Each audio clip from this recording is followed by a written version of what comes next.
How about that cigar? How about that cigar? Sorry, tonight's show, Mm. there may be some chewing happening, so we'll try our best to keep that to a minimum, but we're having a lovely meal here. Welcome to How About That Cigar Live, episode 117. As always, brought to you from the Drew Estate Cigar Studios. Guys, thanks so much for joining us as we have a lovely meal here. We hope you guys have something to snack on along with us, some cigars and some beverages. Let us know, as always, what you are smoking and drinking along with us in the comments. And as always, you guys know that we are brought to you in the Drew Estate Cigar Studios on the road today at Sodi's Cigar and Pipe in Oak Park Heights, Minnesota. And let's once again look at these beautiful Drew Estate Undercrown 10s to celebrate the brand's anniversary in 2021. Drew Estate is getting all decked out, a tagline that denotes Undercrown 10's elegant packaging and reinforces the pride of Undercrown's 10 years of excellence. The new sophisticated packaging is surpassed only by Undercrown 10's complex, rich, and bold blend of ultra-premium aged tobaccos that includes the highest priming Mexican San Andreas dark wrapper, the very finest broadleaf binder from the Connecticut River Valley, and a triple blend of select and rare Nicaraguan tobaccos. Born on the factory floor at La Grande Fabrica Drew Estate, the Undercrown brand is a passionate testament to the creative talent, dedication, and self-determination of Drew Estate's torcedores. Blended with many of the same rare vintages found in Liga Privada, Undercrown quickly became a grand slam for Drew Estate as consumers felt a deep personal connection to the grassroots firebrand that celebrates the typically unheralded working-class heroes employed at the Drew Estate Cigar Factory. For more info, please visit drewestate.com. So, I like elegant packaging. Everybody loves elegant packaging. Welcome to the show. So, as you guys saw from the show artwork and the teaser, tonight is all about meat. So, earlier today, I made some ribeyes for Garrett and myself, and I went a little crazy with this particular batch of ribeyes. So I shout out to our friend Rich Fox from Minnesota Herf Connection, who is a butcher. And I said, hey, Rich, this was a few weeks ago. I said, hey, Rich, you ever get your hands on marrow bones? And he said, yes, every once in a while. So I said, let me get my hands on some of those. So today I roasted some big honkin' beef marrow bones in the oven for a good long time and rendered down all that delicious fat and stored it, saved it.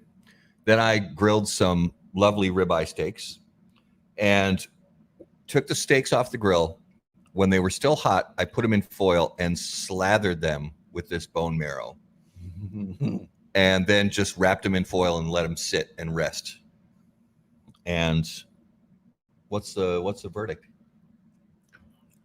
I'm mad. It's so good. I'm angry. This might be my favorite new way to have ribeye steak. And I don't know if you guys can see how perfect that cross section is. So, and let it be known that there was no sous vide. Yeah, no sous vide this time. We know how to grill. Yeah, and Matt nailed it. I still love to grill. I grill all the time. And these ribeyes were not put in the sous vide. They were grilled until they hit internal temp of 128 because ribeyes can take a little more heat. Pulled them off at 128. Like I said, put them on the foil, slathered each of them with some of that rendered bone marrow, and just let them sit. Yeah, plastic forks. We are in a prison. Yeah. Kevin, come on up, man. Yeah, get over here. So see you soon. So that is the meat portion of tonight's show. The heat portion, of course, comes in one of our favorite ways, and that is cigars. We're starting off because it's 4th of July weekend, and we're just coming off a wonderful 4th of July, hot as absolute get out here in Minnesota. But we got some lovely firecracker cigars that we're starting out with this evening from our friend Oliver Naveau at United Cigar. And then we are going to move into, when we finish up these firecrackers, we're going to move into the 2021 edition of Camacho Liberty. And so I want to know though, yeah, from everybody, what did you guys make yesterday? What did you What did you cook? What did you enjoy if you didn't cook? What did you smoke? What was your 4th of July celebration like? Inquiring minds want to know.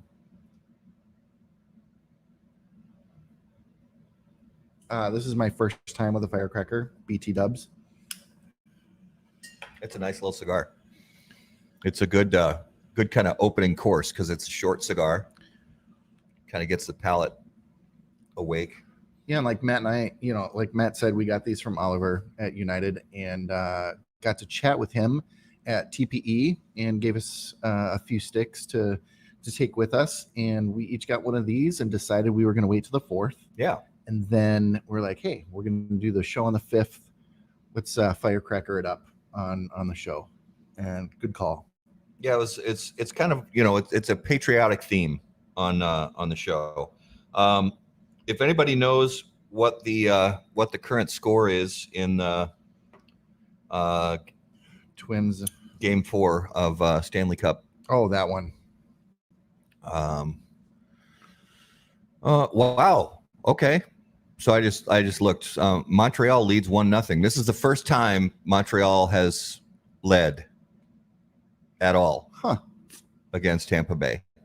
I hope that we can see more hockey, but I have a feeling it's going to be a sweep, but we'll see. Eating some more steak here. So Kevin, this is going to be shocking to you. Kevin actually didn't eat anything on the 4th. He just had beer and bourbon. Isn't that shocking? You forgot to eat? Well, no, that's not shocking. I recommend food, but not brownies. I don't recommend brownies. I recommend meat, steak, hot dogs, brats, maybe some smoked queso and some chips. I do not recommend brownies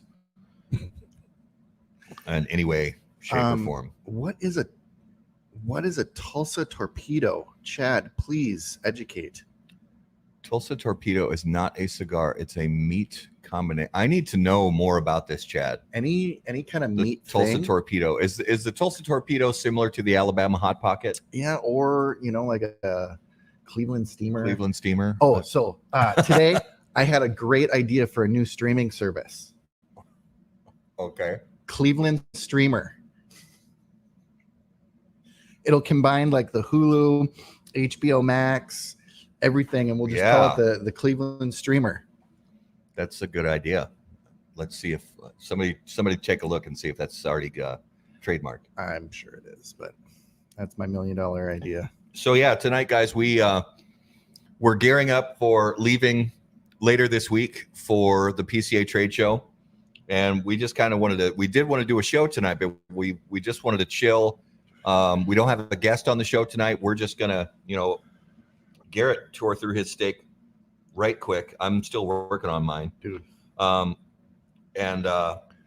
we've got some other treats and stuff like that. And as I mentioned in all of the promos for this show tonight, we have a lovely prize package that one lucky viewer is going to win tonight. So be sure to continue commenting on the show.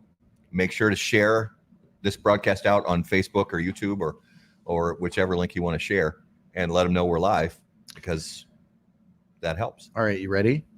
Yeah. For the Tulsa. Yeah. Or the Toledo. What is it? The Toledo bacon weave wrapped around ground sausage. Oh, I've done something similar to that before. Oh. But yeah, look at how it finishes. Okay, so I did something like this that I didn't know that name. This was years ago when I got my first smoker. It was a very simple vertical charcoal smoker. And was that in the Carter administration? It was the Carter administration. Okay. Yeah. Maybe Ford. Okay. I don't know exactly. But it was, I found it online. It was called the Bacon Explosion. And it was like that. It was a weave of bacon, and then flattened out pork sausage on top of that, and then more bacon that had already been cooked and crumbled, and some cream cheese and some jalapenos and stuff like that, and rolled it up and smoked it, and then after about 3 hours, I think, on the smoker, then cranked the heat up and put some spicy glaze on it and let that glaze set in, and sliced it and served it with sweet potato fries. It was insane. That sounds, I mean, all of this sounds absolutely stupid. Yeah. I So good. I good. like the idea of the Polish sausage, ham and cheese. I like that. I'm going to try that. Yeah, that sounds fantastic. And like a little sushi, like a little meat sushi. Meat sushi. You had me at meat, Yep. and then you kept me at sushi.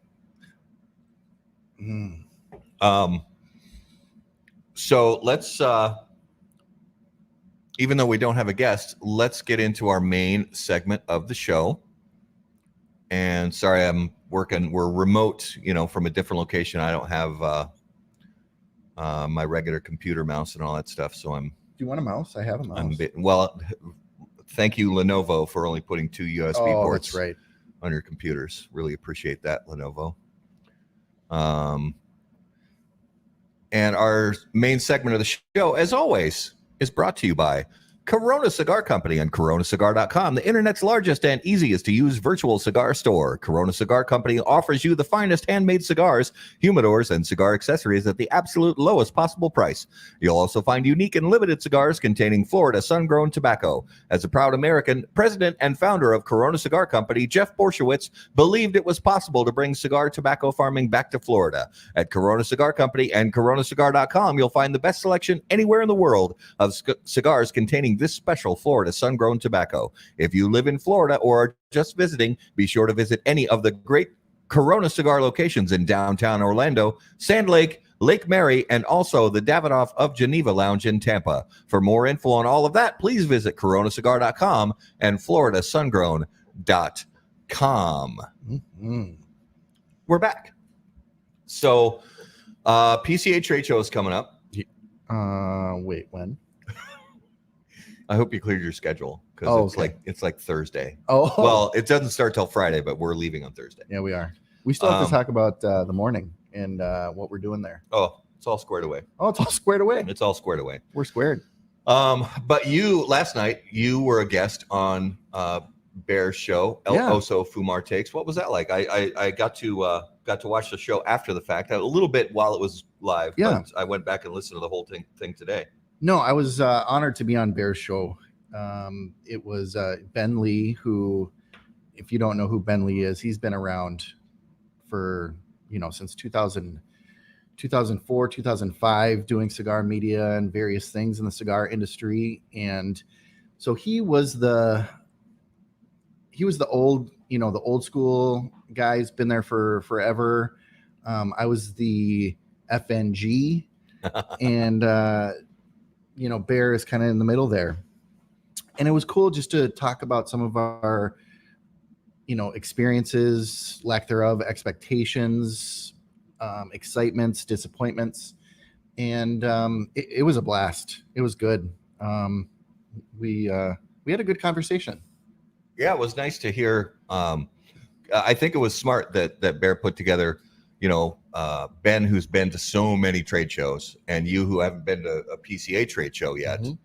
And Bear's been to, I think, 3 now or 2. 3. Yep. So it's honestly, it's going to be a whirlwind of a week and a weekend for us. We already have a lot of stuff on the schedule, and there's going to be more stuff yet even that gets scheduled as we go. But it's just one of those things that we need to get together. We need to be together with everybody and just get back in the same room, fire up some cigars, have some conversations again. As much as we absolutely love doing the show and love that you guys watch and listen, being with you guys and, the people who watch this show regularly and listen to the show regularly, we want to be able to get together with you guys at cigar shops or events or whatever it is. Yep. And PCA is just sort of the big event of the year for retailers and manufacturers, and for us to be able to have a chance as a media organization to cover that event. The cool thing for our viewers and listeners is we're going to get, early scoops on, a lot of these great new cigars that are coming out. This is typically the time of year that, that the new stuff comes out and gets released. So we're excited to, be able to get some early scoops on stuff coming out, and, talk to those manufacturers about the new products, and also, reinforce some great relationships that we already have in the business and build some new relationships along the way. So I know you've talked about this a little bit already, but what is the, out of all the brands that we're going to have a chance to see, which brand are you the most excited, not just to see those guys and hang out with them, but about the product they have already announced and have ready to launch? You threw a curveball in there. So, that's tough, because it's really close between Fuente and the Ace Prime Crowned Heads situation. I'm most excited about as far as the cigars go, the Ace Prime Crowned Heads, all the things that they've teased with those cigars. And obviously we know how the Mil Diaz turned out, the Juarez, and that relationship just looks to be, you guys, they're going to be freaking nuts. It's done. Like, I would, if there was a way to invest in that. And then Fuente, I just haven't personally met anybody. Like, we've met Luciano, we've met Miguel, and a lot of those guys from those groups. So there's already been that meeting. We haven't personally met any of the people. I cannot wait to hug Jose Blanco, to see Carlito and Cynthia and Liana. So I'm really looking forward to meeting those people. But if there was cigars that I'm excited about, hands down, it's the Ace Prime Crown Heads. Yeah, I really agree about Ace Prime and Crown Heads. They're over the years, we've seen a lot of brands spend a lot of time and effort combining efforts. It's not uncommon in the cigar business that you see brands get together and combine their efforts. But there really is something. I think that Crowned Heads and Ace Prime have done a phenomenal job at it. And I think both companies benefit in just the right way from each other's side of the business. And their releases have been great. And the stuff coming out of the Pichardo factory, phenomenal. But I'll say this, one other brand that is, I think, poised to have a great PCA trade show is Espinosa. Without a doubt. They have a lot of new, exciting product that will be offered to all their retail partners, and some just for their retail partners who are PCA members. The 601 Black, which is it's a new cigar, but it's kind of a re-release. I mean, 601 Black was on the market at one time, but now it's going to be a PCA exclusive release. And this one was big. I was really excited about this announcement today. You saw that. Yeah, I did. So our friends at Cigar Dojo and Espinosa are re-releasing the original size of the sarsaparilla. So Sensei's Sensational Sarsaparilla. This cigar, it was only the second collaboration cigar that Cigar Dojo ever did, and it was back in 2014. And I was absolutely blown away by this cigar when I bought it, and I ended up buying a second bundle back in the day. So I have one left of the original bundle? One cigar. Okay. One cigar left of the original release, sarsaparillas. So now it's going to be a although it won't be a regular production cigar, it's going to be a national release. It's going to be sort of a seasonal where maybe once a year we'll see a new announcement that another production run of the sarsaparilla is coming out. But it's that original, I think it's a 5.5 or 6 by 52 torpedo.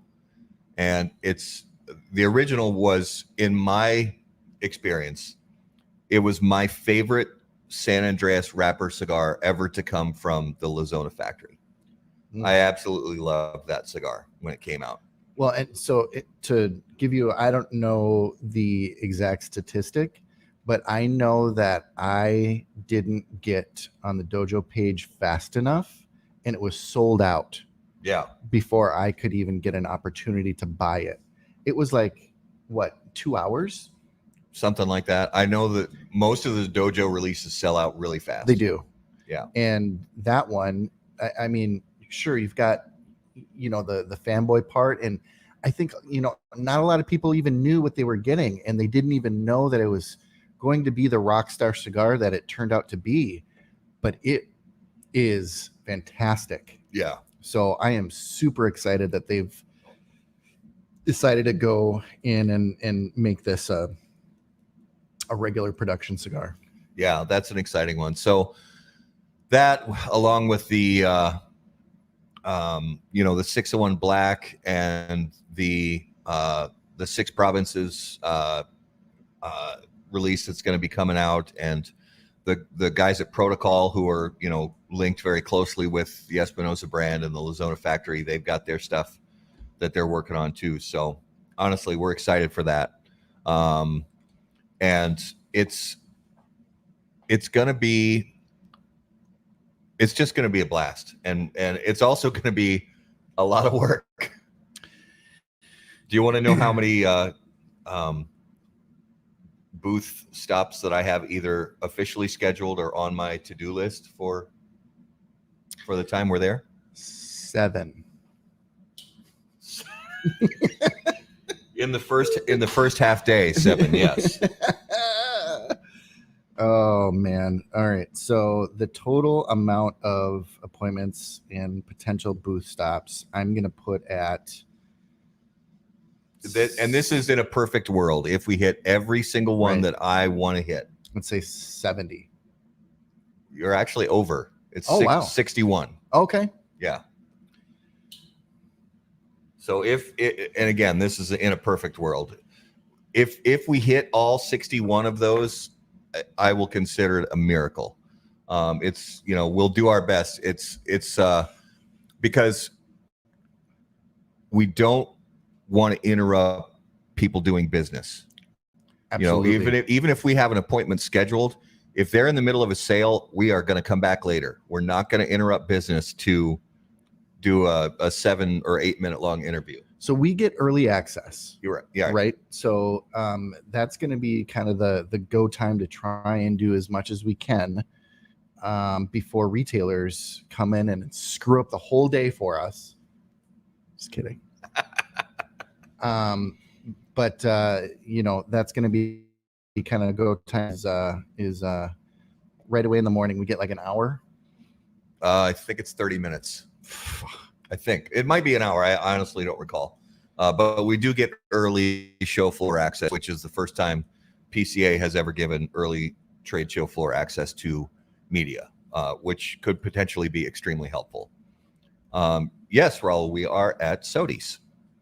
Our favorite place to hang out when the studio in my garage is roughly 95 degrees. Yep. It's actually very cold in here. Which I love. Wonderful. The air conditioning is usually cranked up pretty heavy in here. Very friendly on the crotch moisture content. It is SWAS friendly. It is very SWAS friendly. SWAS approved. Yes. And there's going to be did you check the weather forecast for Vegas? I did. Lovely. We're looking at lows in 102, 103. Yeah. Highs of I think the lowest high while we're there is going to be 112. Yeah. and then I think it's going to get up to 118 or 119, Yeah. which probably means 120. It is. Yeah. So I'm going to get us some matching HBTC thongs. We're gonna go thongs and flip flops, and then like half tees. Ooh, crop tops. It's gonna be hot, Nice. and that's a homonym. Nobody wants to see me in a crop top. Yeah, nobody wants to see either of us. No crop tops. I promise. None. I'm gonna put this out of the way. Here, I'll Okay. take yours too. Grazie. So I'm excited, super excited for my first PCA trade show. I got kind of a tip of the iceberg with TPE, I should say. And, that was fantastic to meet a lot of people. And Matt was bringing me around TPE, and he was saying, okay, so now imagine this, and then explode this entire room with all cigars. Because at TPE, cigars only made up maybe, I think it was just under a third of the floor space. So, maximize that, and it's insane. Yeah. Yeah, and if you guys didn't see the show last night with Bear and I and Ben Lee, we talked about a lot of the cool stuff. So Gurkha has the biggest booth. Fuente is redoing their booth, which I didn't really realize that they were kind of going away from the Fuente Street thing. So Bear broke my heart a little bit, because and I'd seen pictures and things before of they do this Fuente JC Newman alley, and it is just fantastic. And I'm sure whatever they come up with and whatever they do is going to be amazing. And I'm super excited to see that. So, and there's also some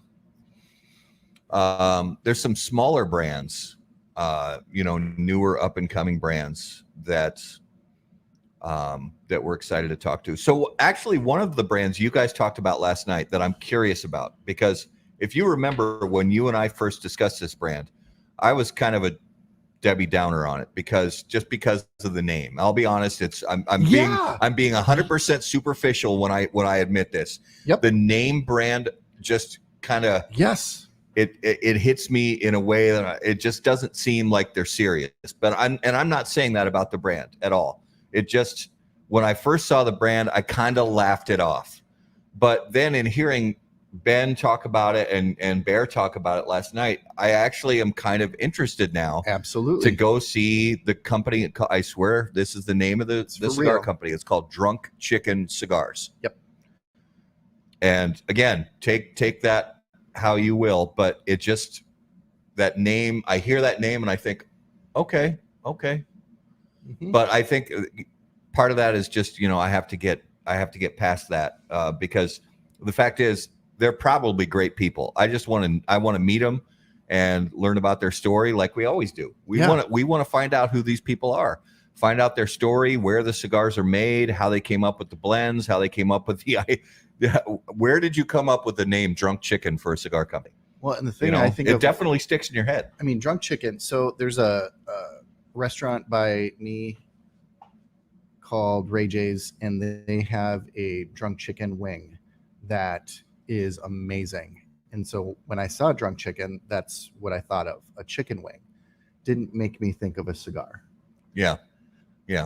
But to find out that it's a woman-owned and new cigar company, then it started to pique my ears a little bit. Yeah. So that's one of those new brands I want to give a look to. One that Scott, who's the owner here at Sodi's, mentioned to me, and it's a brand I've seen quite a bit over the last year, maybe more, on social media and things like that. I've never tried any of their cigars. It's Platinum Nova or Nova, and I like I said, I haven't tried them. Seen them on social media. I don't think I've seen them in any shops, but Scott mentioned them to me, and that's definitely on our radar for the show. Absolutely. The score is 1-1. 1-1. Okay. Well, it was a nice run, Montreal. Tan wanted to know what meat we were grilling. So I grilled, because I can't grill here.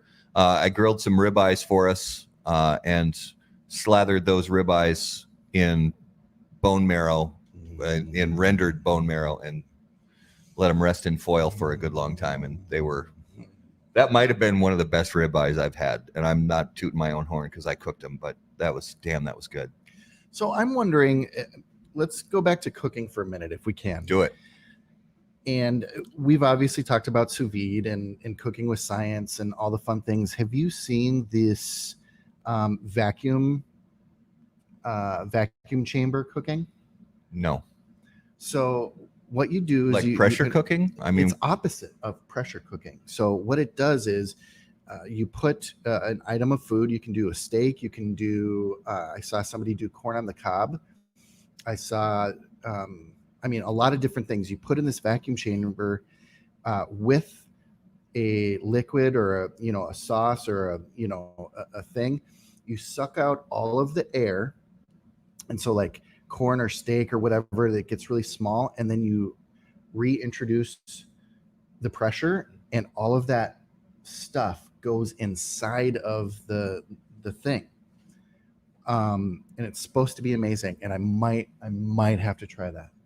Sounds interesting. I might have to try it. Is the price of entry like for the hardware and all that stuff? Because sous vide is inexpensive. You can start cooking sous vide. Yeah, no, cheap. These pressure or these vacuum chamber kits are really inexpensive. Amazon sells one for pretty inexpensive. It's just a pot, and really all you need is this.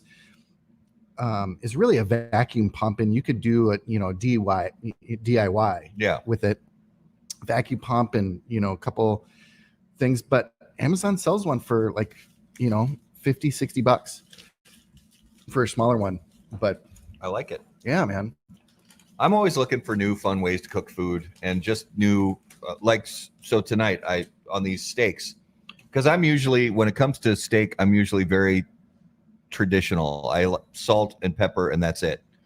But I found this stuff that I just had to try it, because I also do like to, when I'm done cooking a steak, I like to put butter on it while it rests and let the butter melt into the steak.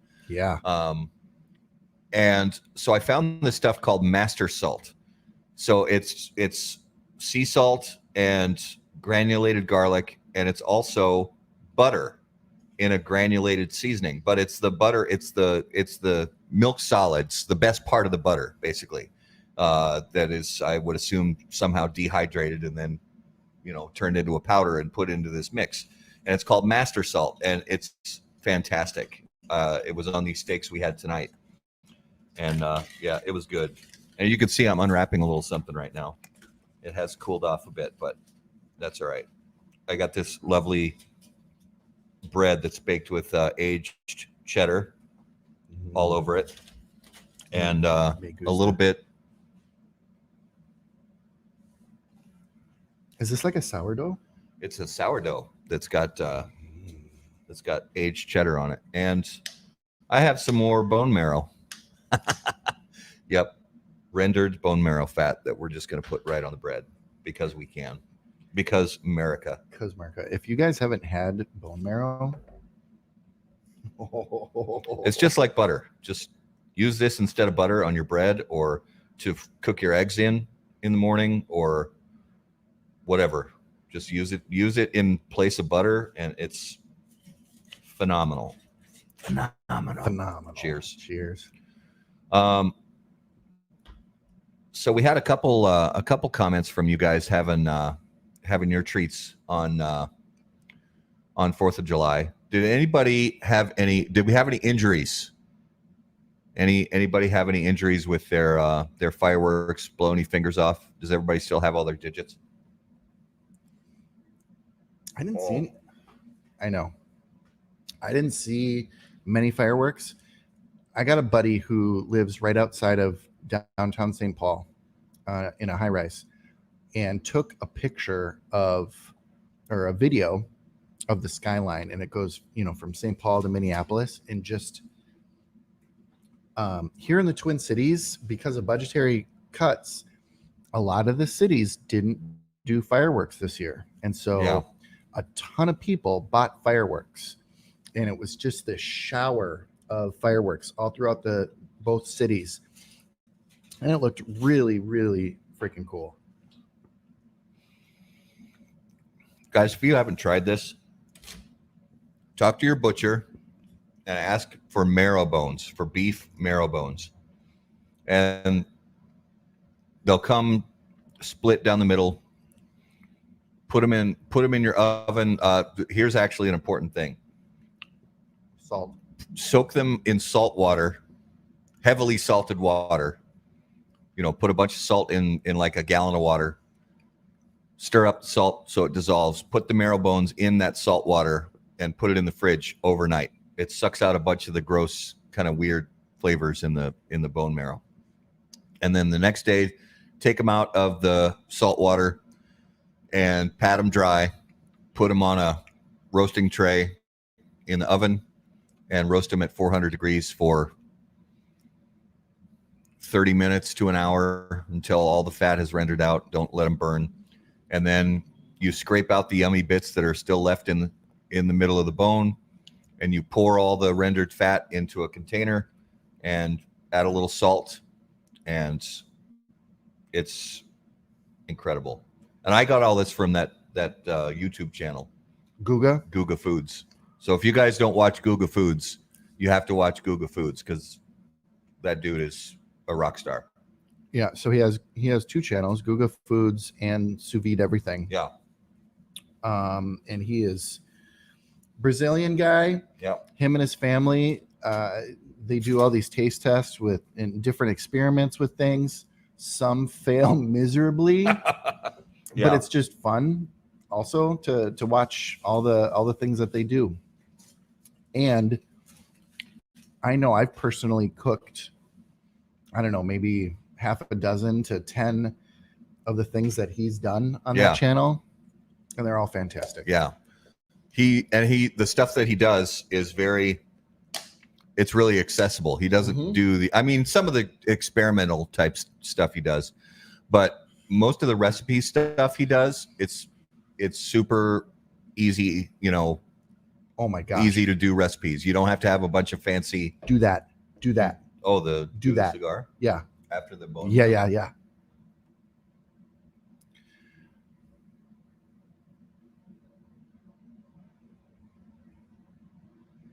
Wow.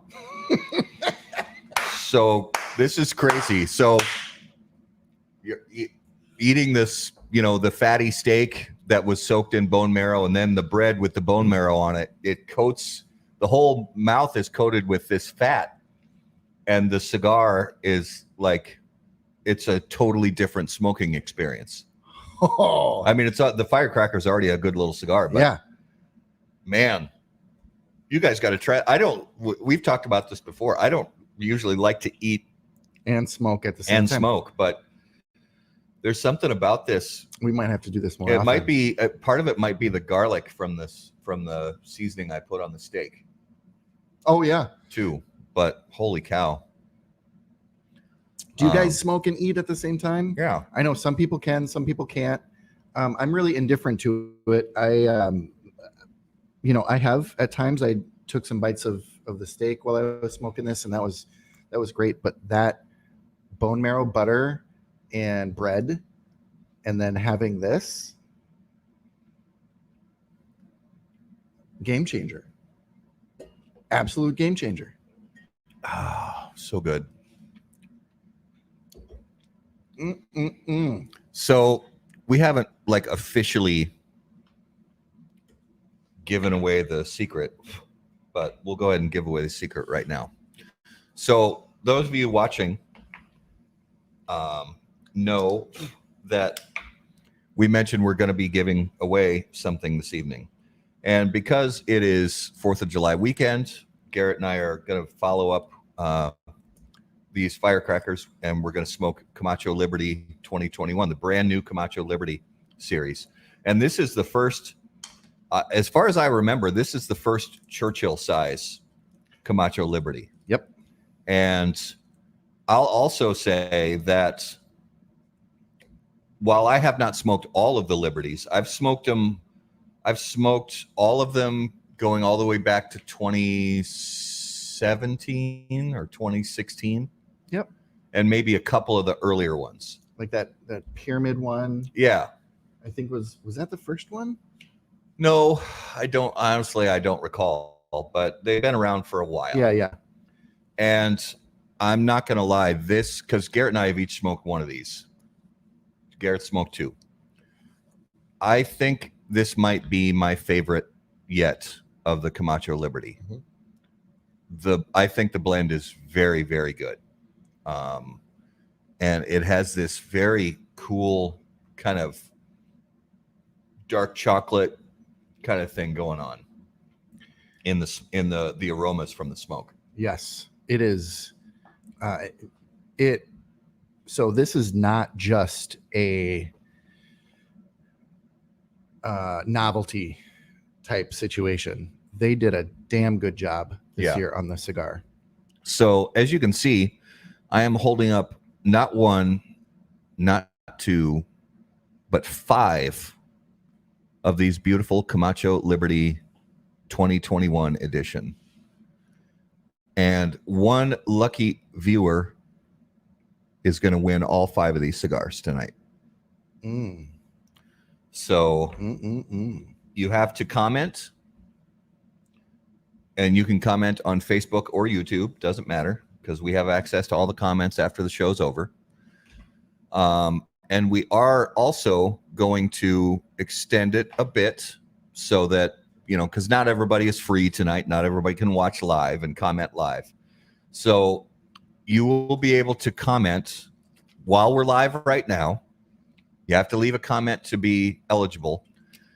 And you can also comment after the fact. If you watch it on YouTube tomorrow or the next day, or on Facebook tomorrow or the next day, you can still leave comments on the original video. And we're going to we'll use the randomizer number generator and select one commenter, and you will win that beautiful 5-pack of Camacho Liberty Series 21. How are we going to announce the winner? We will announce the winner. Here's how we're going to announce it. You can leave comments up, and so Garrett and I fly to Vegas very, very early on the morning of the 8th, which is Thursday.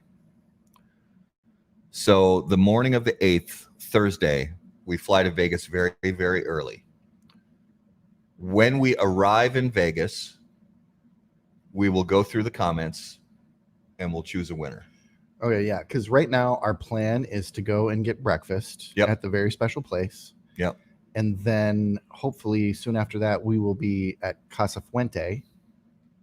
Yes. And so how about we do it from Casa Fuente? We'll do that. And we'll do it live. We'll do it live? Yeah, awesome. Why not? We'll do it live. We'll go live from Casa Fuente in Las Vegas the morning of the 8th.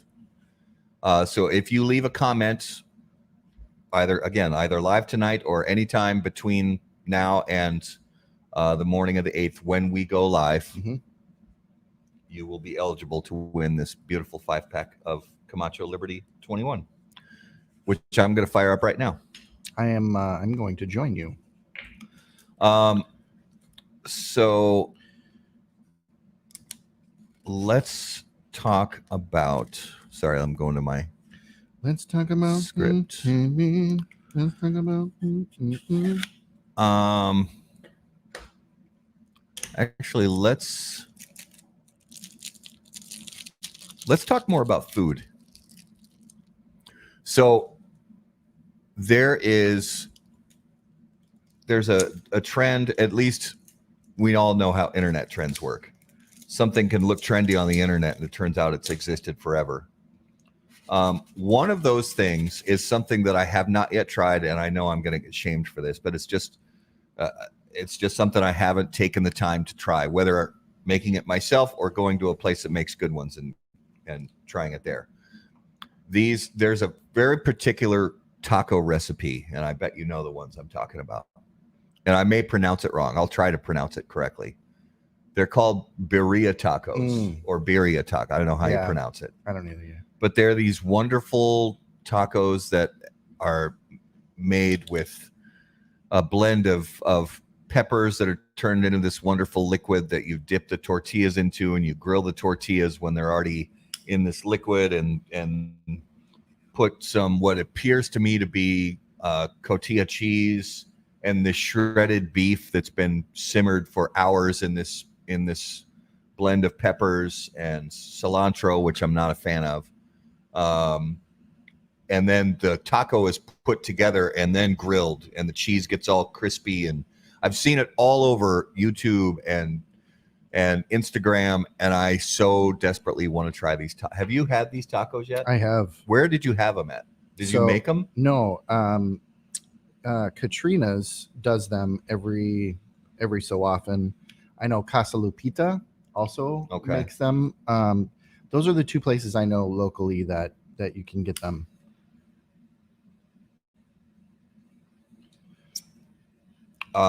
So what are your thoughts? Do you? It's freaking stupid. Is it really good? Yeah. Like I said, every time I see it, I just want to. So it's usually a special, and I don't. There's some food trucks that I know that's what they do, but the sauce and the preparation is such a time-consuming thing that most restaurants that are taquerias or whatever, they only do it on special. Typically 1 or 2 days a week, but they are amazing. Okay, well that settles it. I have to try them. Maybe in Vegas. Yeah, maybe we'll find a place that makes them in Vegas. Drunk Chicken and Nova are both great Sisters of the Leaf owned companies. Nice. Love it. So Kevin says Brea beef tacos. So that's how it's pronounced, Brea. I'm going to take your word for it. I have to try these tacos. It's like I keep seeing these videos and I want that in my mouth. Yeah, and I tried one on a whim, and I didn't even know the buzz about them. Yeah. When I got it, but it was a special of the day, and when I saw them dunk the tortilla, I was like, "Well, this is going to be a freaking messy situation." No, not the case at all. Yeah, they don't ever look. All the videos I've seen, they don't fall apart. Does not fall apart. All that flavor just goes into the tortilla, and you guys. Flavor bomb, as our friend Guy Fieri would say. They took me to Flavortown. They took you to Flavortown. Yeah. Or as our friend Matt Booth says, it's they took your palate to Pound Town. He did say that.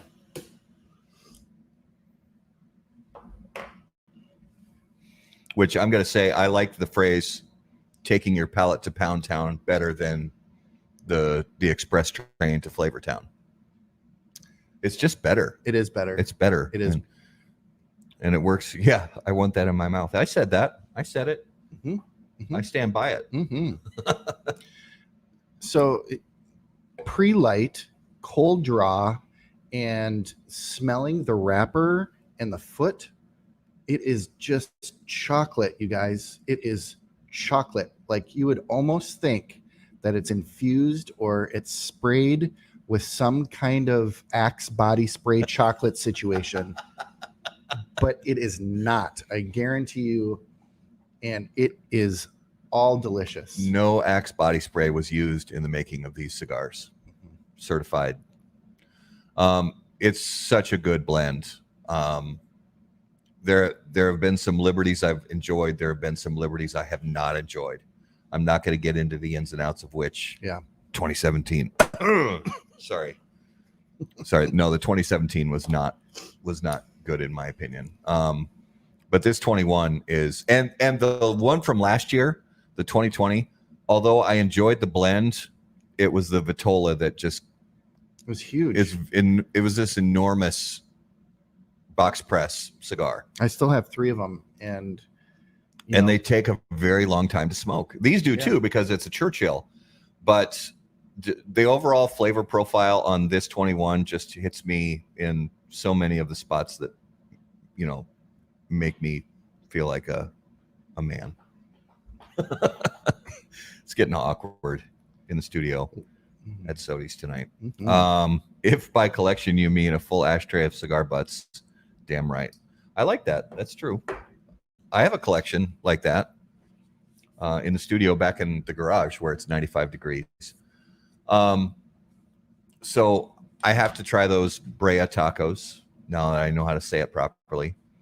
And are there any travelers that go to Vegas and there's a restaurant or a place that we have to go to? Like when you go, you tell people, okay, here's the situation. And I prefer hole in the wall over, you know, the big buzz new high end restaurant, which we can't afford to go to anyway. Which probably couldn't afford to do. But so, you know, let us know what restaurants. If you guys know the out of the way places in Vegas, one, we already said that when we go to breakfast, we're going to the Pepper Mill because that's a classic. And I finally got introduced to it at TPE. The Hidden Pizza Shop. If it's still there, I hope it's still there. There's a little diner in Binion's Horseshoe Casino. And this diner has like the best, worst chicken fried steak. And I mean best worst, like it's really good, but it's like old time diner food. Right. You know, it's served on a plate with mashed potatoes and canned green beans. That's what I'm talking about. But it's really so good. I hope they're still there because I know so many places in Vegas, you know, closed down. There used to be an Italian, go figure, an Italian restaurant in the Venetian, but it's one of the restaurants that's not there anymore, and I think it was called Canello. And this was years ago, maybe 15 years ago. I was there on a work trip, and we went out for dinner after it was a sales conference, and we went out for dinner one night to this restaurant, and they had the special on the night that we were there. They had ossobuco, real veal ossobuco over a bed of mushroom risotto. It was insane. It was so good. And if you guys have never had veal ossobuco, it's phenomenal. And it was really good at this restaurant. The Heart Attack Cafe. Yeah, so Garrett, if you're not familiar, the Heart Attack Cafe they have a big scale that you can stand on. And if you're over a certain weight, I don't know what it's an insane weight. It's like 500 pounds or something. If you're over a certain weight, then you eat for free. And it's basically, you know, triple cheeseburgers and gravy fries and, you know, all the best possible bad foods. How American is that? Oh, excess. It's how American. I mean, that just here's your quadruple cheeseburger and a Budweiser, and let's watch your mullet grow. I have never eaten there. I did eat at I don't remember what it was called, but I did eat at a restaurant out on the patio area where we had a bird's eye view of the Heart Attack Cafe. And it looked like a real screen because there were constantly people going up to the scale, standing on it. Oh, Aaron says, so his pizza shop, you get spanked if you don't eat your full meal. Ooh. That sounds like a rough time. All right.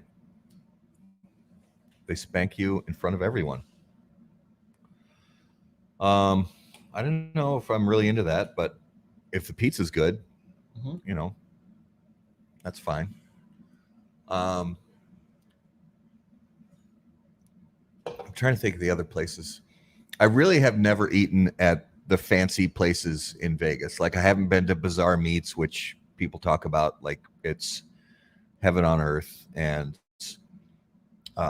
you know, the massive buffet at the the MGM Grand that's supposedly famous. I've never eaten there. Oh, it's a heart attack cafe that you get spanked.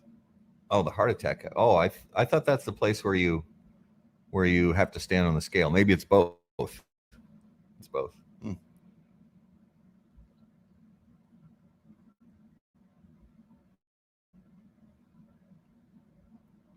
But we are going to we have dinners while we're there with some industry people, and obviously breakfast at the Peppermill. That's a must. So we'll go there the first day, and then Well, I mean, Friday is kind of a big day. it's the first day of the trade show. Well, and It's the first day of the trade show. we got a birthday boy. It's the first day of the trade show. July 9th is the first day of the trade show. That's the big day. That's the big event of that day. We have a big 5-0. It's the first day of the trade We have show. a big 5-0 happening. Matthew turns 50 on Friday, first day of the trade show, and I'm excited. I always go back to one of the sketches from Saturday Night Live that was really funny, originally, and unfortunately, like they did a lot of times, they overworked sketches where they became not funny anymore.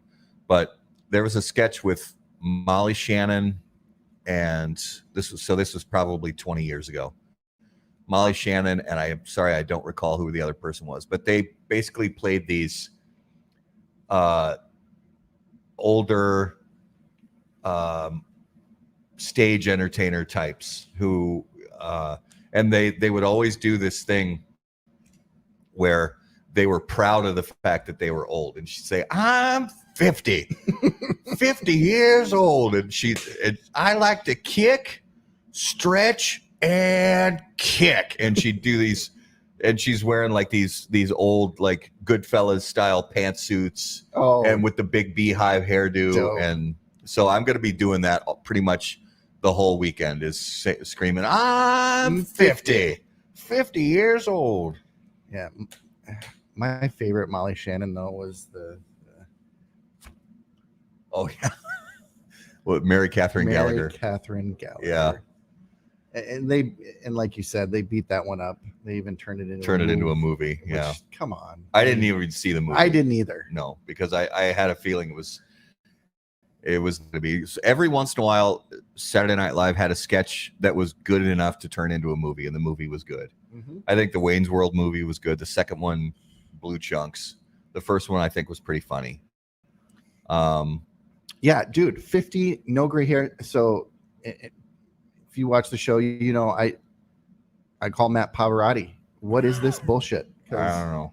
He's got, 7 years on me, and I've got more gray hairs on a square inch of my chin than he has on his entire head face. Clean living and vitamin pills. That's not true. I don't do either one of those things. Just gonna say I call bullshit. I don't do either one of those things. Yeah, there's no explanation. All I can do is wake up every day and be grateful for it. I have no idea.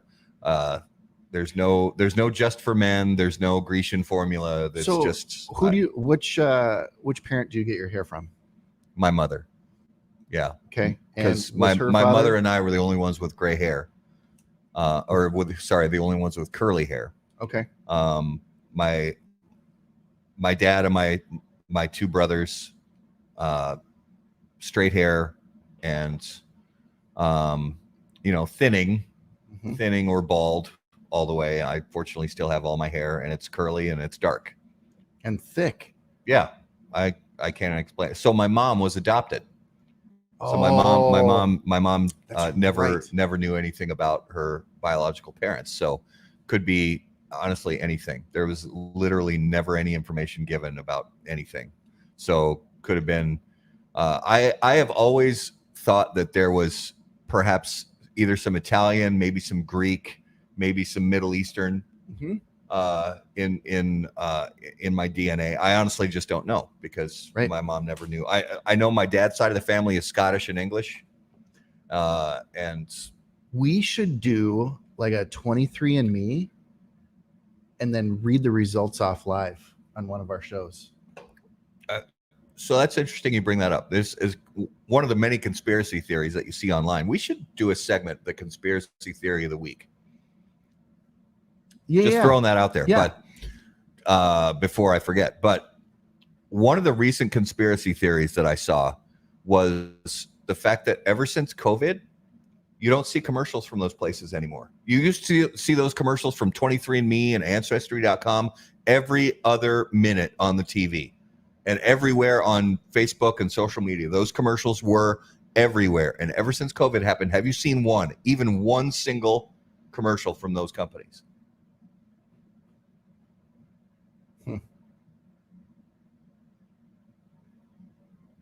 I haven't. And again, I'm not saying this. I'm not a conspiracy theorist. I'm just saying it's interesting because you think about when you have a COVID test, what do? They shove a flexible swab up into your brain hole through your nose.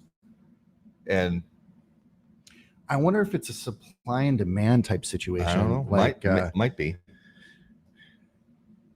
Or it could be the Illuminati. I'm not saying. I'm just saying.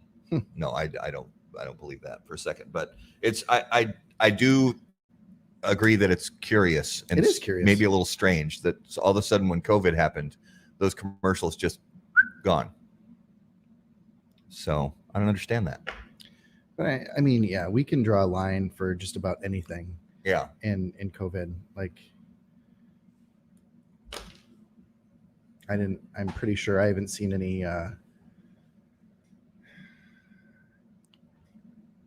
There's a lot of commercials. But then again, I barely remember what I had for breakfast. So same.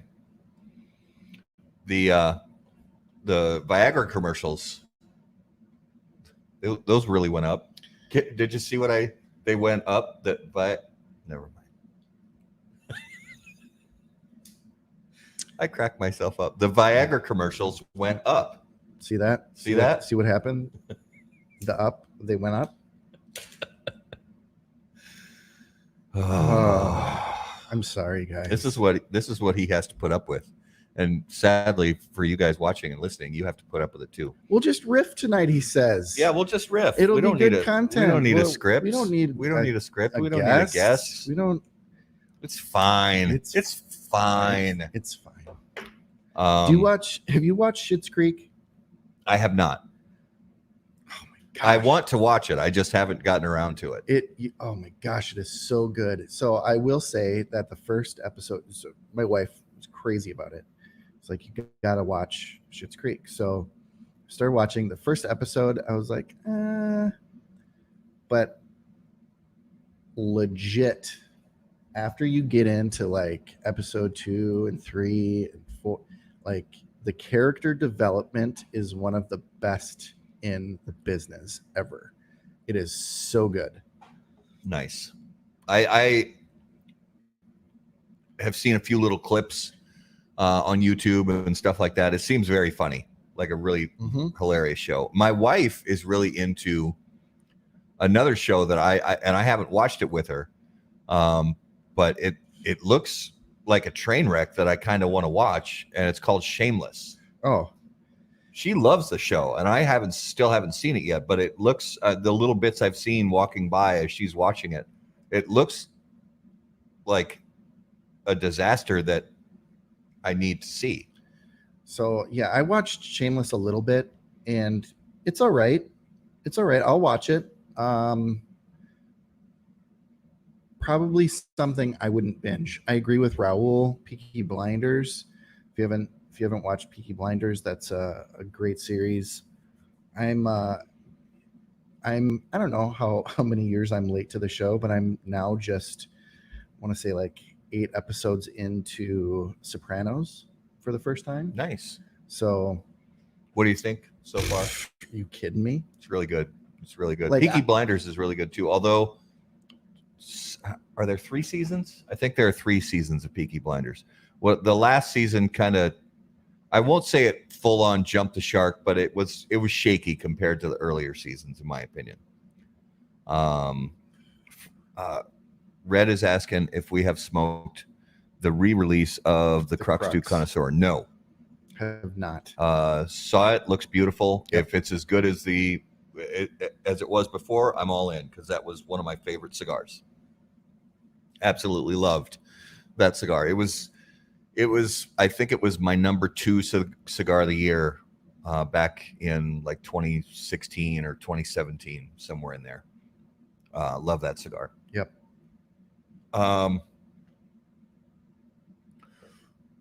You watched Breaking Bad, didn't you? Twice. Yeah.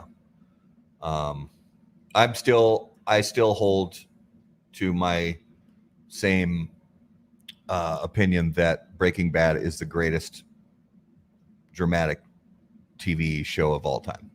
That's I think that Sopranos is a close second, but Breaking Bad was, and I've watched Breaking Bad in its entirety 5 times, and I can't find anything wrong with it. I still have yet to. There are a couple spots in some other shows like Sopranos and Sons of Anarchy and things like that where there are some problems, just things that aren't 100% perfect. Sure. And in Breaking Bad, I have yet to find anything that's not perfect. So I will say this: the Breaking Bad finale ranks number 2 in my favorite, or what I think is the best finale in television.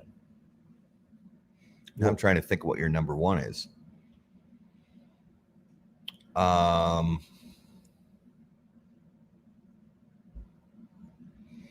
Is it MASH? We've met. Yeah, MASH was awesome. That was a really good finale. That finale, yeah. And I watched that, I want to say when I was maybe 15 or 16, and I couldn't still feel. Yeah, it was a tearjerker, man. That one. Yeah. Woo! And then sadly, the network tried to do that after MASH. That didn't even doesn't count for me. Yeah, I watched the first episode of After MASH, and it was a disaster. It is. It was not good. Just why? I don't think it even lasted a full season. Probably not. Yeah, that was a great finale. I do think the Sopranos finale was incredible, and I'm not going to give it away. But there were a lot of people pissed off about the Sopranos finale. Yeah.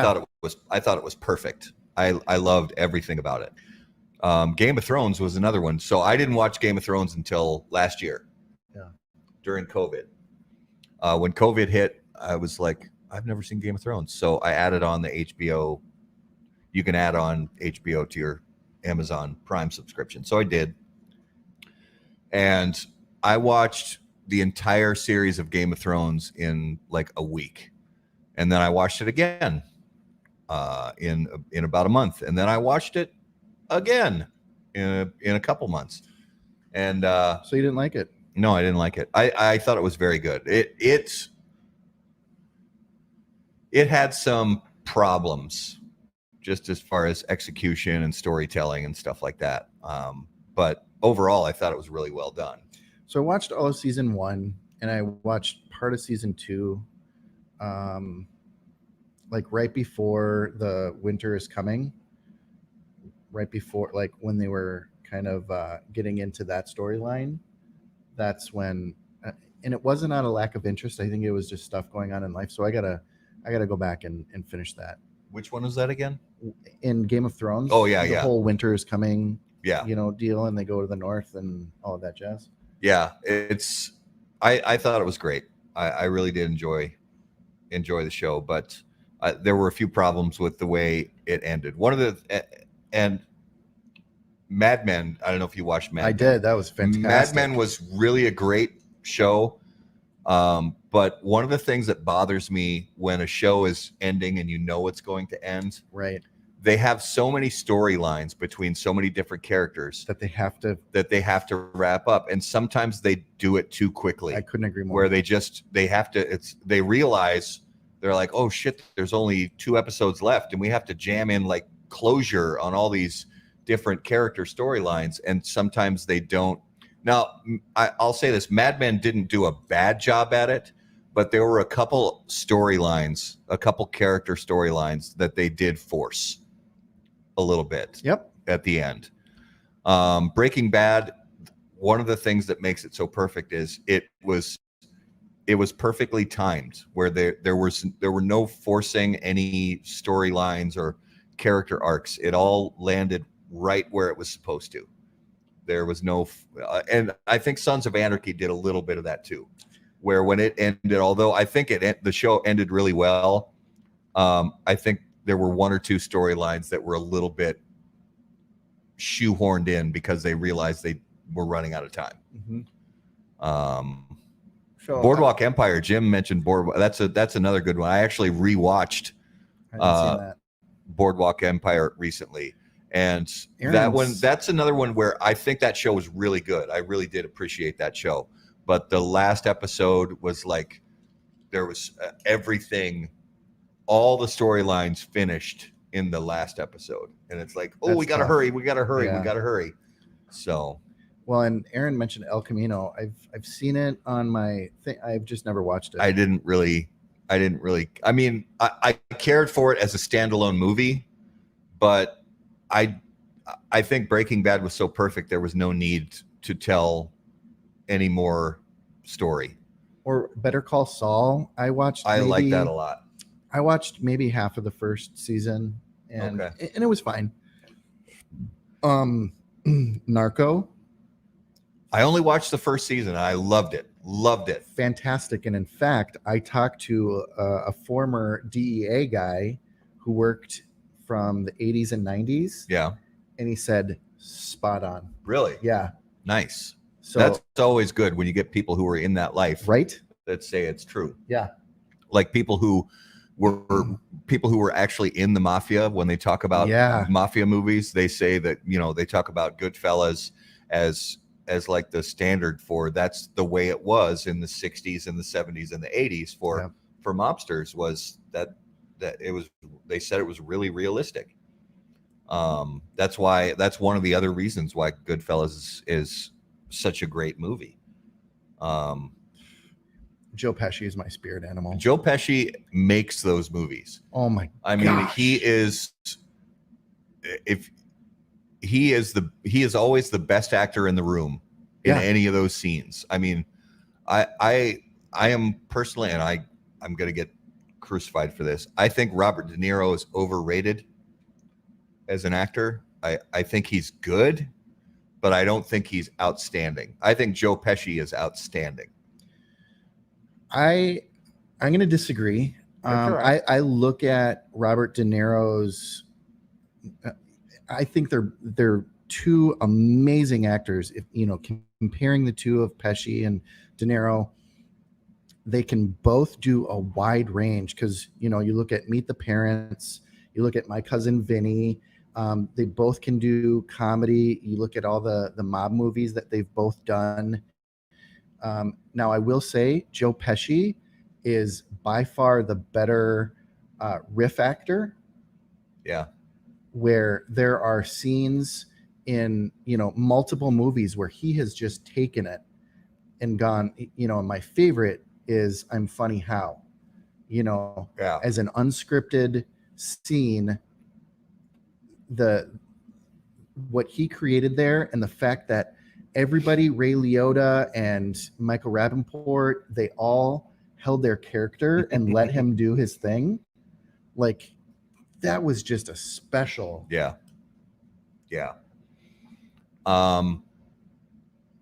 Somebody brought up something. Who was that? Somebody brought up True Detective.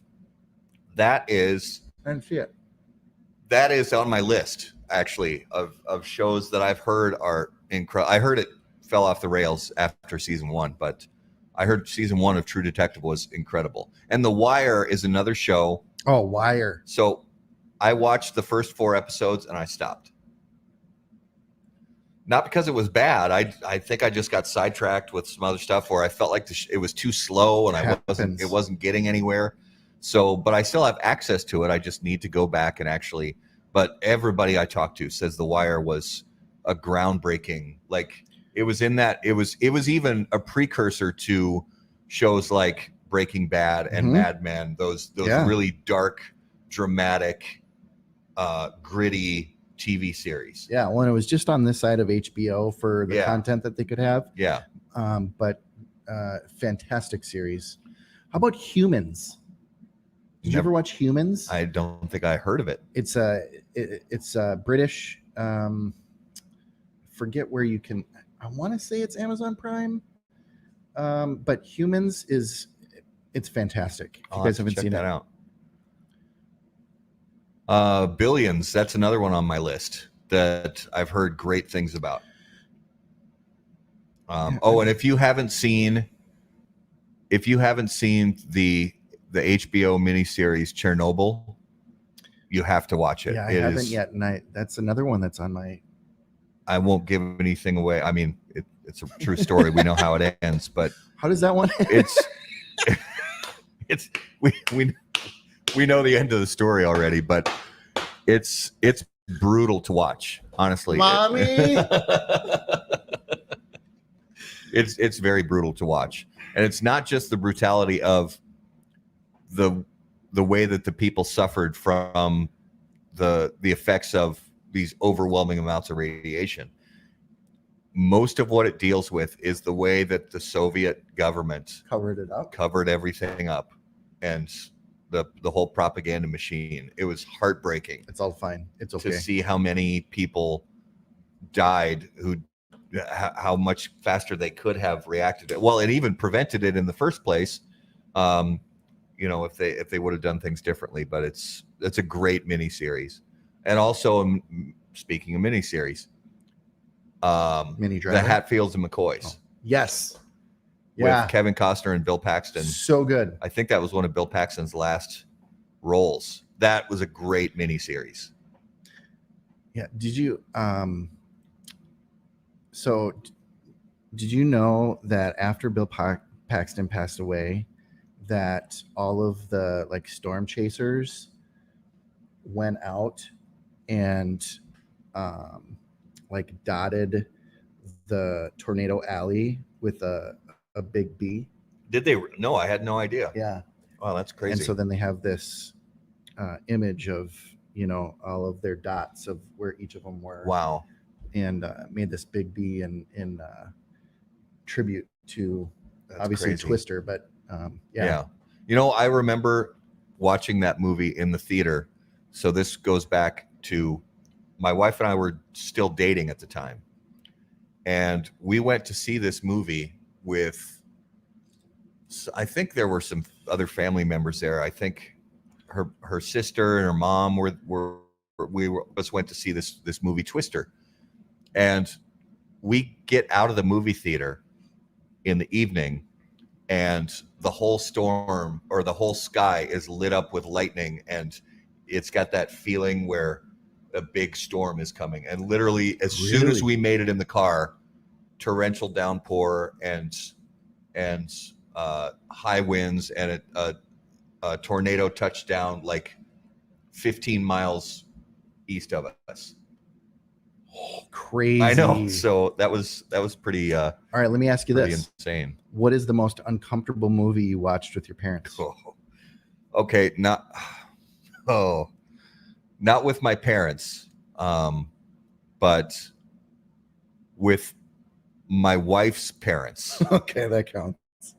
Not long after we were married. And I'll say, thankfully, I didn't pick the movie. I didn't know what the movie was going to be about.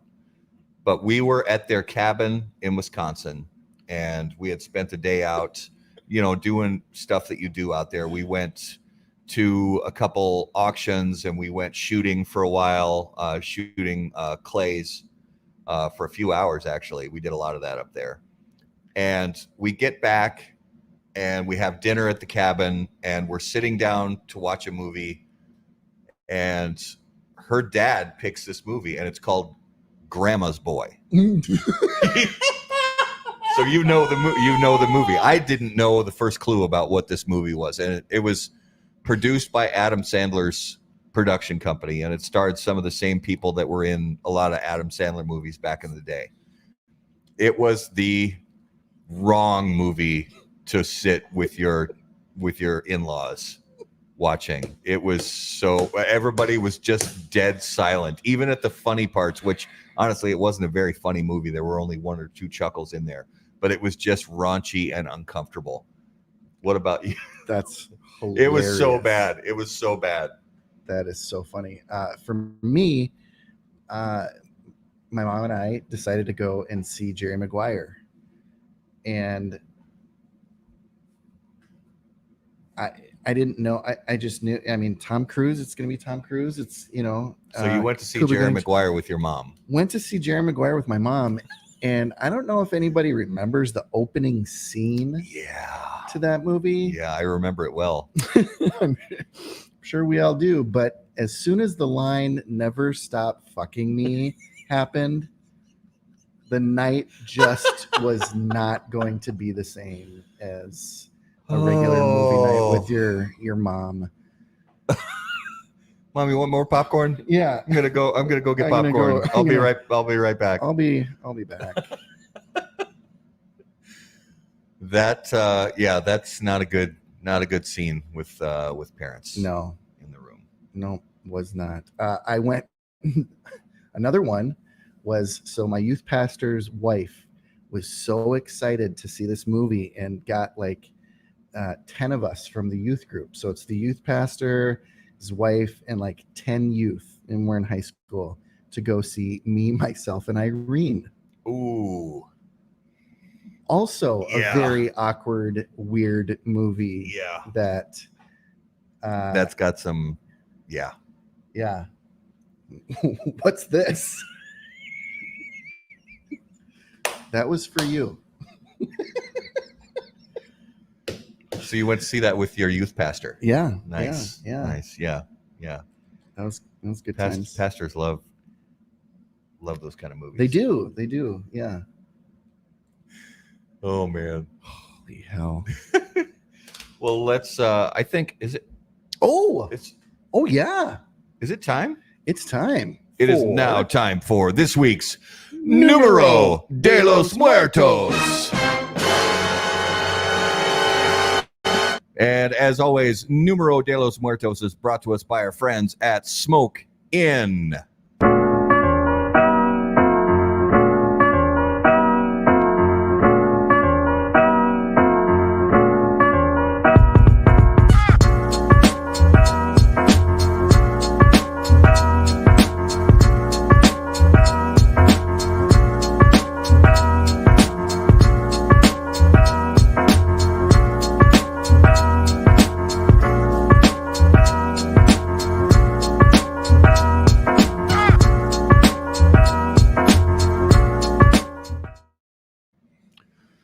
All right.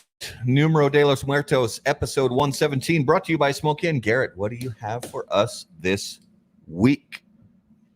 All right. It's a 10-year average. 2009 to 2019.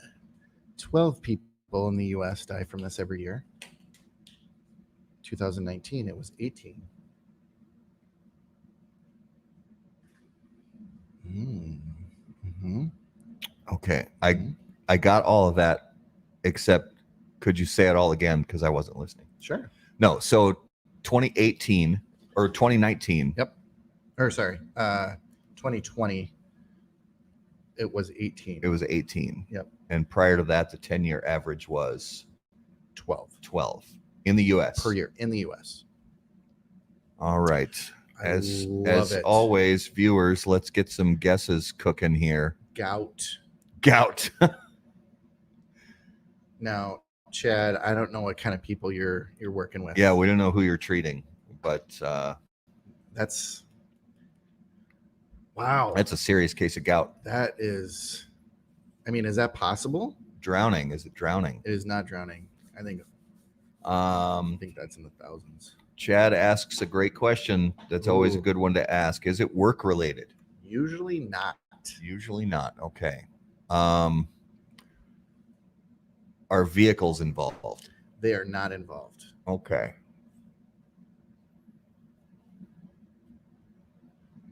Is it related to sickness or disease? It is not. Ooh, that makes it tougher. Not Not workplace accidents, not disease or sickness. 12 people a year die from this. 10-year average. It is not water related. It is not lightning strikes. Is it amputation? It isn't amputation. Stabbed by a rhino. So if 10 people get stabbed by a rhino in the US, That's a lot of rhinos in the US. that's a lot of stupid people, because that would suggest some people survive potentially. Blood clot. That's a good one. Negative. Not bacteria, not shark attacks. Is it sneezing? Wow, that's a fun one. No. Okay.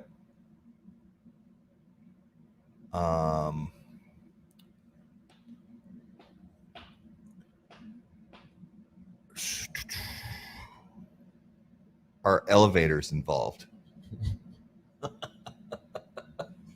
It's like super specific. It is.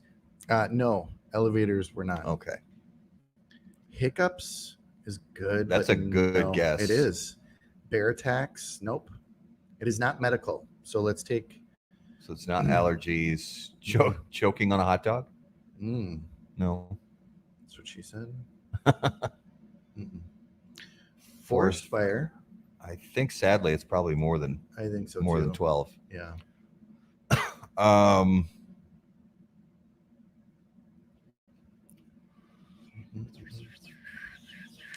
these indoor or outdoor? Outdoor? Outdoor. Okay, that narrows it. Is it horses? Oh, that's a good guess too. No, Not horses. no, it's not close, but I like these guesses. Anything to do with animals, Aaron says. It is not anything to do with animals. Are they crushing?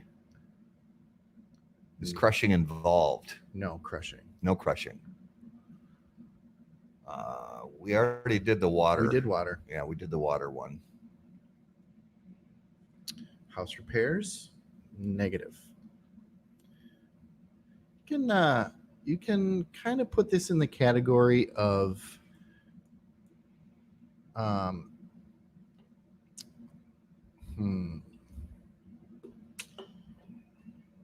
lawnmower accidents. I did that one early on. I did avalanches. I'm trying to think of a good category. So this would kind of be in a activity/entertainment type category. I did trees. Crowd surfing? Dope. No. No.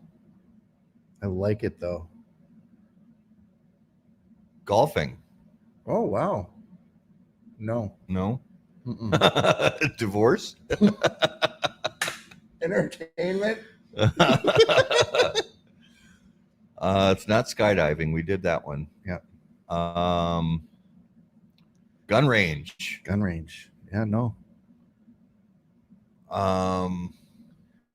But I will say gun range is the closest guess so far. Cornhold. I'm gonna go no on the banjo playing guess. On the deliverance there. Noodling is a no. You know, and it's funny because I looked for a statistic for noodling, and because it is almost always drowning, they just include it as drowning. Is it fireworks? It is fireworks. I think we had a couple guess that, but I think. Oh, really? But I think this was the first one, and I'm pretty sure this is our friend Leo. Leo Brown? Yeah.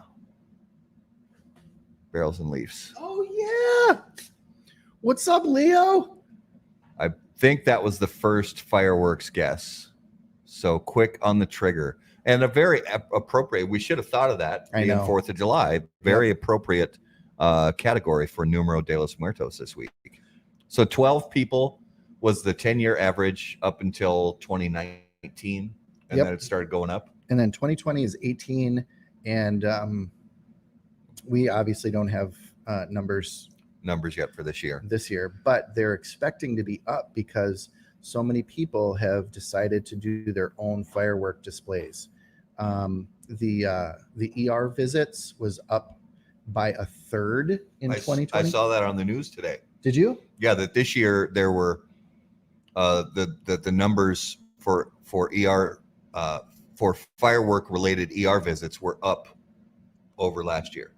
Wow. So it's probably going to be. And it's like you said, people, because a lot of communities aren't putting the money out to have firework exhibits. Right. People are doing it themselves. Right. So. Yeah. And Chad, me too. I would have thought that the numbers would go down, but seeing that, nope, people are going to want to go and do their own thing. And typically 4th of July parties have a little liquid courage action going. And yeah, hold my beer and watch this. Watch this. This is going to be fun. Fireworks. If fireworks are ever involved and somebody says, hold my beer and watch this. Yeah. Don't hold their beer. Correct. And do not watch. Run the other way. Yeah, I was with Aaron when he got Aaron. I don't know if you got any more fireworks than you did, but on our way back from the cabin, our last trip, we stopped by, Firework World or whatever it's called, and Aaron and his brother, they got quite the arsenal of fireworks. I'm sure that was an amazing show. I'm gonna go watch your show on YouTube. Yeah, Wisconsin. You can get the good stuff in Wisconsin. Yeah. And which is literally like right down the road here, the border. And my brother-in-law, I had to miss it this year because I was actually helping out here at Sodi's in the shop that night. But every year, my brother-in-law spends about $3,000 on fireworks and puts on his own show. And I missed it this year, but he puts on a heck of a show every year. That was good. Yeah, man. So that was this week's Numero de los Muertos. All right. So since we don't have a guest, I dug around and I found some new questions. For the lightning round. Let's do it. Even though we've honestly just been kind of riffing tonight, but it's been fun. So I got some new lightning round questions. Love it. So what technology innovation has made the most impact on your life? And I thought about this after I put it in there. I thought, would it be the technology innovation that's been developed since you've been alive or any technology innovation? So I'll say since you've been alive. I'm going to have to go with cellular communication. The way that we can now communicate, on the go. Because, I remember as a kid getting little handwritten notes, so-and-so friend called, Yeah. And calling them back on this situation. Oh, yeah, the rotary dial phone. And you just hope that they didn't have a bunch of zeros. With the 40-foot long cord. Yes. From the kitchen that went around every room in the house. Yeah. Yep.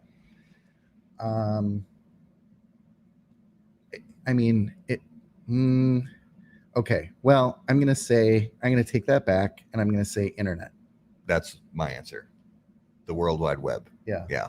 That in the last, in our lifetime, easily. Yeah. That's it. You look at where the World Wide Web as a series of networks has us today versus, the most basic networks back in the 70s and 80s before there was an official internet, but when it was essentially companies sharing data from one place to another privately. It was Yeah. all private, pretty much. When I was involved in this program in 1992, and I was the 238th person to ever send an email to the White House. Oh, nice. Nice. What's funny? We got a great manscaping razor by Norelco with a handy dandy extension that makes back shaving oh so easy. That is handy dandy. I love that. All right. What's the worst haircut you ever had?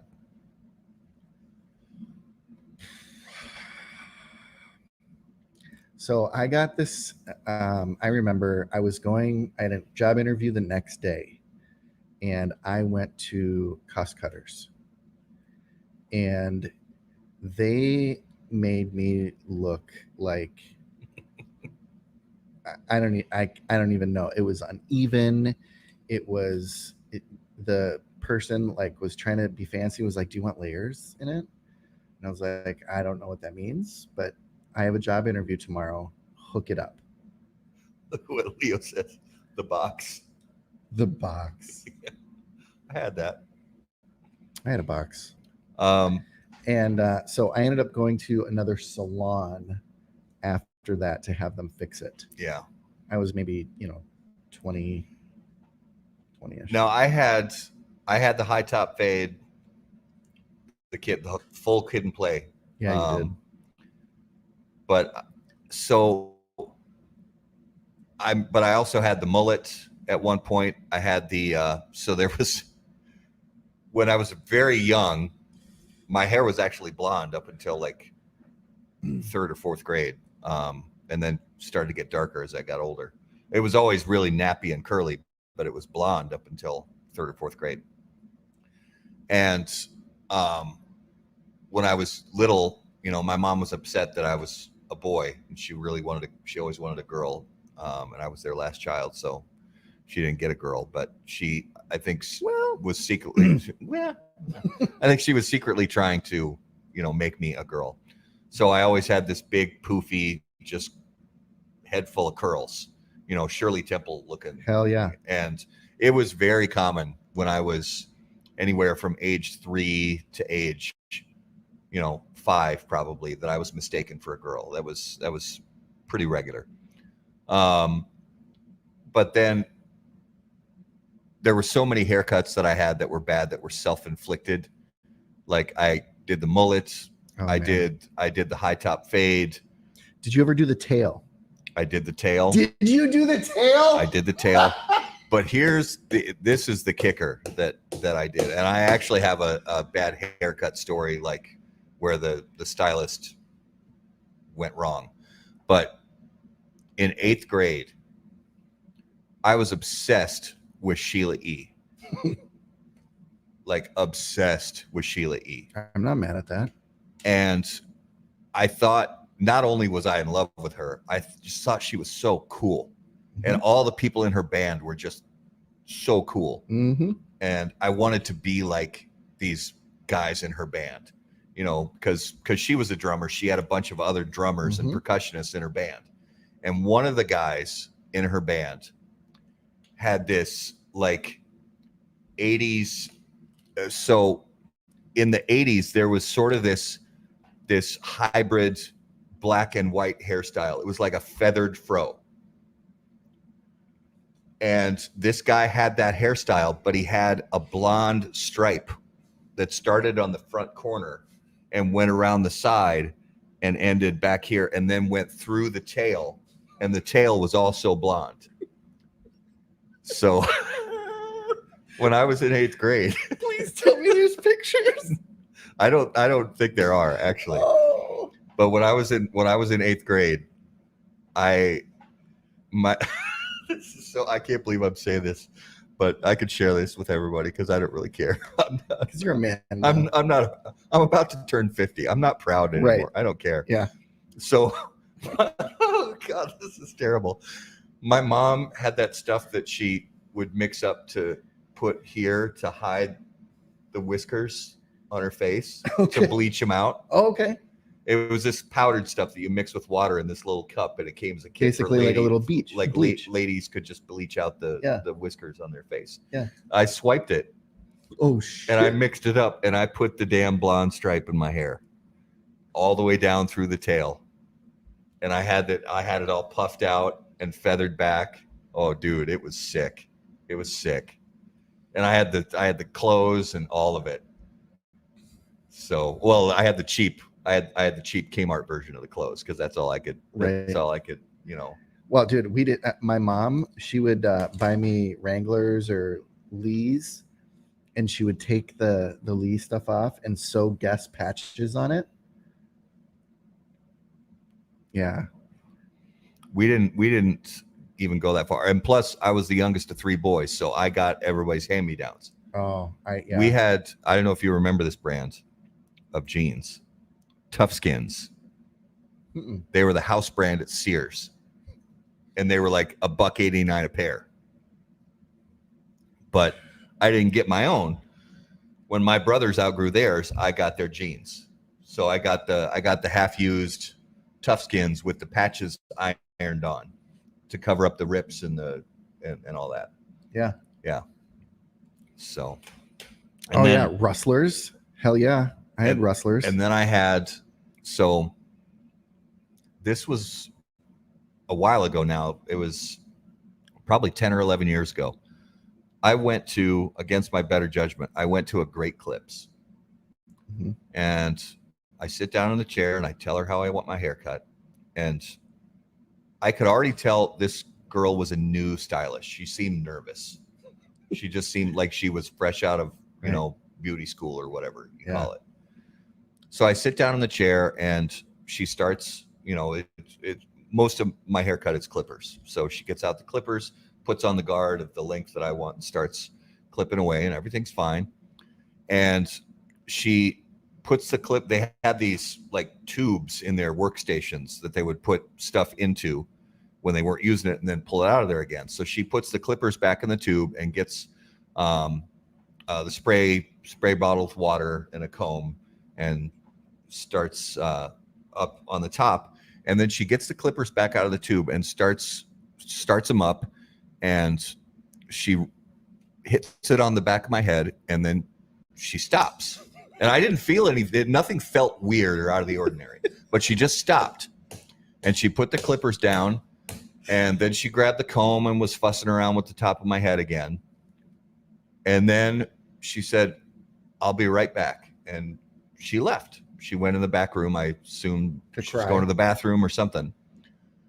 And I'm sitting there for a couple minutes, and then a couple minutes becomes 5, and 5 becomes 10. And I'm like, something's not right here. And a different lady comes out. She said, "My name is so-and-so. I'm the manager. We had a problem." I said, "Okay, what's going on?"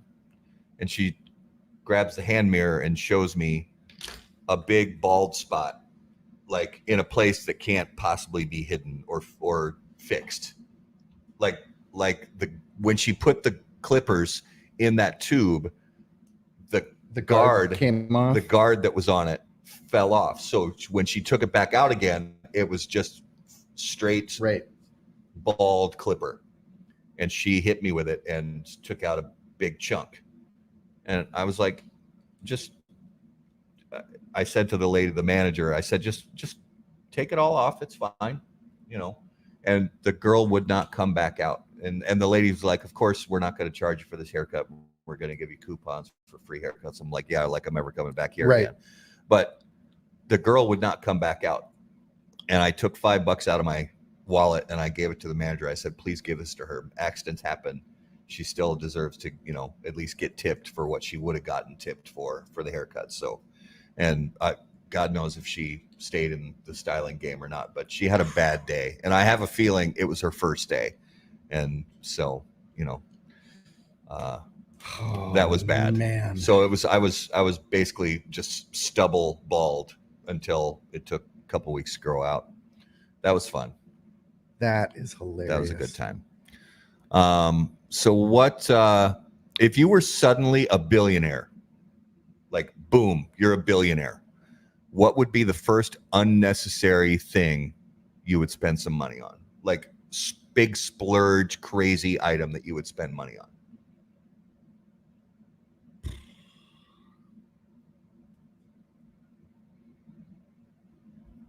Like we're talking selfish, right? This isn't a splurge, selfish item. After you save the whales and Right. put it into racism and world poverty and all that with your billions. After you've done all that, the first thing that you that you splurge on for yourself. I mean, I want it to be something more creative than a supercar or the huge beautiful log cabin type situation. But that's kind of where my head goes to.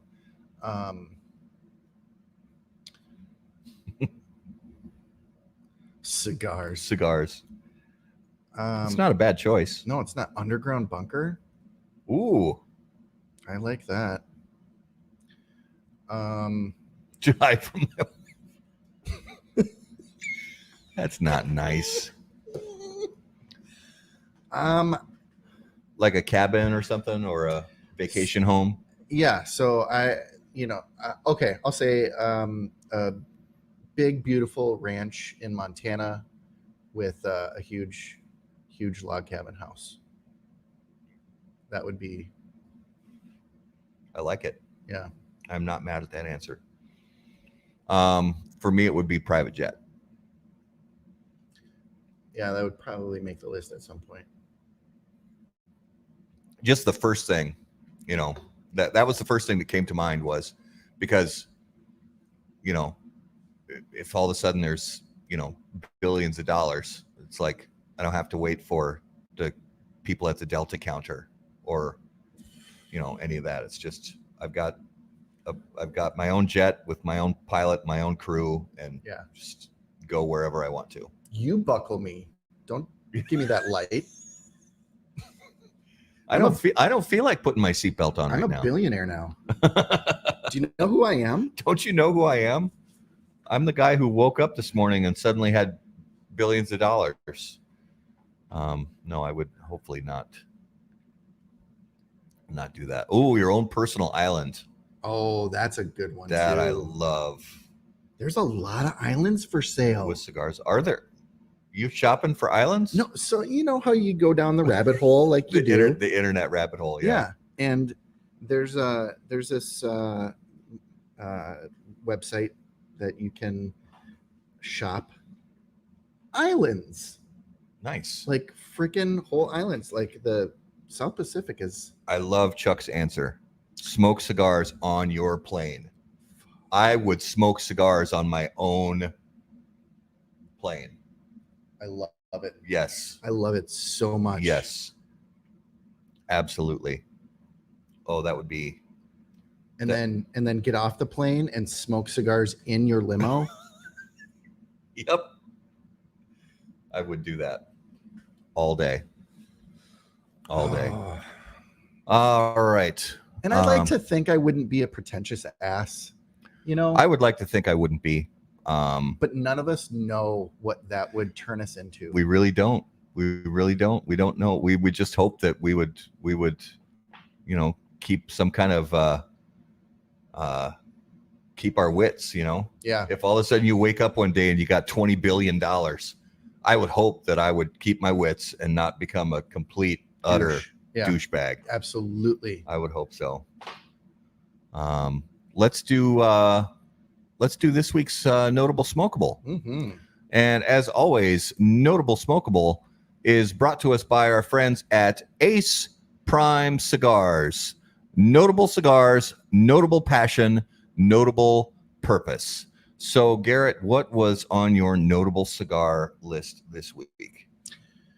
I'm going to say, so I had a few that were really, really good, but and I had it on the show last night again, because I think it's such a great cigar. It's the Liga Zebra by American Viking.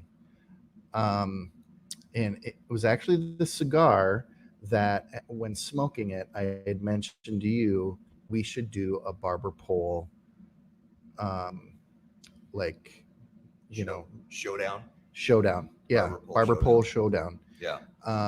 Because there's good barber poles and there's not so good barber poles. That's true. You know, and so that one, you guys, if you haven't had the Liga Zebra by American Viking, made by our friend Tim Swanson down in Arizona, do. Yeah, it's a good cigar. I had one within the last couple of weeks here at the shop. Mine was, I actually had some time this week to go back and smoke some old favorites, which was nice. And one of them I'm going to save for a different show, but one in particular that I put on my list this week was the Avo Syncro Nicaragua. It's not a super old cigar. It hasn't been on the market for a really long time. I think it's maybe been on the market 5 or 6 years, somewhere in that neighborhood. I had forgotten how much I really enjoyed that cigar. It's this particular one is the Robusto size. So if you guys see the Avo Syncro Nicaragua, really any of the Syncro line, the whole Syncro line is great. It's a great line of cigars, and that Nicaragua, it's really a nice cigar. So it smokes nicely. Obviously great draw because it's a box press and it's part of the Davidoff family of products, but very, very nice cigar. So that was this week's Notable Smokables, brought to you by Ace Prime, improving lives through fine cigars. Visit aceprime.com to learn more. So to give our viewers and listeners of some cool stuff we have coming up, we've talked about it already, but we need to talk about it again. And that is, we are going to be live over and over again from the PCA trade show, starting on July 9th, going through July 13th. So what's important for you guys as our viewers, and if you always listen to the audio podcast, but you don't watch, this is something you'll want to keep up with on video. So you guys need to make sure that you are subscribed to our YouTube channel. And not only subscribed, but you can click the notification bell to make sure, because we're going to go live a lot during the PCA trade show. We don't want you guys to miss it. They're going to be quick hit interviews, typically ranging from 5 to 8 minutes. Just finding out from all the brands and all the brand owners and brand ambassadors some cool new stuff they have going on, and just catching up with friends at PCA. So make sure you are subscribed on the YouTube channel and hit the notification bell. You can also, not only do you want to like the page on Facebook, How About That Cigar, you also want to follow the page, and you can also turn on notifications so that you get notified every time we go live, because there's going to be so many great little interviews that we have at PCA, and we're just beyond excited. Super excited to bring this coverage to you guys. It's going to be a lot of fun, and we're going to be exhausted, but it's going to be worth every second of it. So make sure that you guys don't miss any of that. Another big one that's coming up after that is on July 26th. We're going to have our second annual Cigar Industry Hive Mind. We did this last year. It was a blast. It was a really long show, but we covered so much ground, and we are very fortunate to have the same panel back on the show. So we're going to have Charlie Minato from Half Wheel. We're going to have John McTavish from Developing Palates. We're going to have Honest Abe DeBabna from Smoke Inn and Skip Martin from Roma Craft Tobacco, all on the show on the 26th.